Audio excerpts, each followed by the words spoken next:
Et puis on termine ce forum avec un match de football qui va peut-être rentrer dans l'histoire. La rencontre hier soir en Ligue des Champions entre le Paris Saint-Germain et Istanbul Başakşehir, avec des joueurs qui se rebellent et qui quittent le terrain suite à des propos tenus par l'un des arbitres. Écoutez.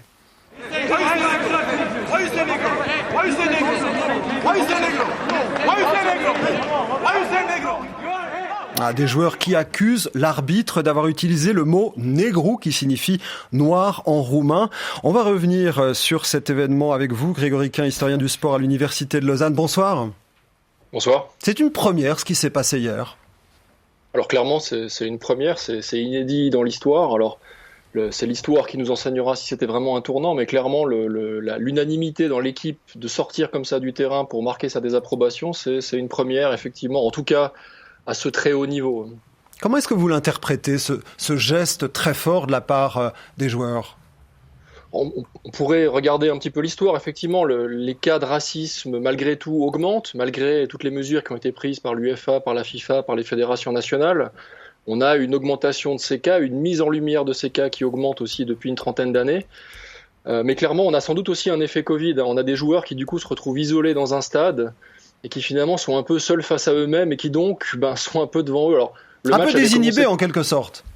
Sans doute. Alors, le match avait commencé de manière assez tonique. On était d'ailleurs dans un match plutôt qui allait partir sur des bases élevées en termes de cartons. Et puis, on aurait pu imaginer qu'avec un public qui s'échauffe aussi très vite avec ce match, l'ambiance prenne le pas finalement sur l'enjeu, on va dire, plus politique lié à ces propos qui ont été proférés par le quatrième arbitre. Mais clairement, là, le Covid et l'isolement finalement des joueurs dans ce stade a sans doute aidé. Alors on se focalise souvent sur le racisme des supporters, le hooliganisme. Là, c'est un arbitre qui est montré du doigt. Est-ce que ça vous a étonné, Grégory Quin ? La première réaction que j'ai eue, ça m'a fait penser à cet arbitre français qui avait taclé un joueur il y a quelques mois avant de prendre sa retraite derrière, avec un espèce d'effet. Alors moi aussi, j'ai envie de participer au jeu. Alors évidemment, le cas est beaucoup plus dramatique hier soir, mais c'est évidemment intéressant. On peut s'imaginer aussi que, alors on va pas accuser les quatrièmes arbitres gratuitement, mais dans un match normal avec un public, de tels propos n'auraient sans doute pas été entendus par personne s'ils avaient déjà été proférés. Mais clairement, on voit aussi que ces acteurs-là du jeu ont un rôle à jouer. Et je pense que c'est intéressant. Alors c'est intéressant pour l'historien, pour le spécialiste de sciences sociales, de regarder ça aussi et de voir que c'est pas seulement des fois des franges ultra de supporters, mais que ça peut venir d'acteurs, on va dire, plus centraux du jeu. On sait aussi d'ailleurs que les joueurs entre eux sont souvent très durs et qu'il y a aussi des propos sur le terrain entre joueurs à tous les niveaux d'ailleurs. Vous l'avez dit, Grégory Quin, il y a beaucoup de campagnes et depuis plusieurs années contre le racisme au niveau des fédérations. Ça produit pas forcément énormément d'effets. Un geste très symbolique comme celui d'hier soir, là, ça peut avoir un vrai impact. Alors, il y a sans doute un impact symbolique à nouveau. Les mesures sont en place, les stades sont mis à huis clos. Alors ça paraît ridicule aujourd'hui, mais les stades sont mis à huis clos quand il y a des affaires comme ça. Le problème, en fait, c'est que la seule réponse qu'on peut apporter à ça, c'est l'éducation.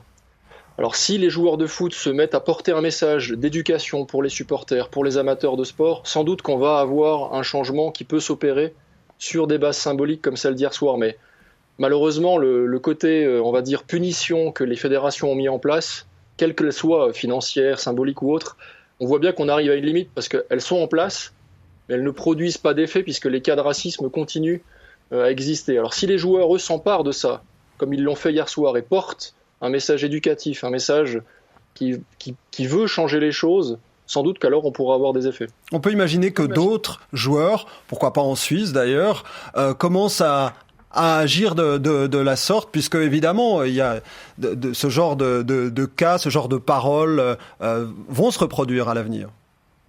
Probablement. Alors on peut avoir un double effet malheureusement, c'est qu'on peut avoir un effet, finalement on se rend compte que les matchs s'arrêtent, donc ça pourrait avoir un effet entraînant pour ceux qui voudraient voir des matchs s'arrêter, un peu alors dans ce sens-là, mais sans doute qu'il faut, comme je le disais, je pense que c'est finalement, l'épisode d'hier soir nous montre que finalement c'est quand même les joueurs qui ont le pouvoir en fait. On a des fois oublié ça entre les investisseurs qataris, entre éventuellement une certaine presse autour du football, notamment dans des pays comme l'Angleterre, etc. Mais on se rend bien compte que finalement, c'est les joueurs qui sont là, au centre, et c'est vraiment à eux qu'appartient le futur du football. Le pouvoir du joueur de football. Merci d'être venu nous en parler quelques minutes. Grégory Quin, historien du sport à l'Université de Lausanne. Bonne soirée.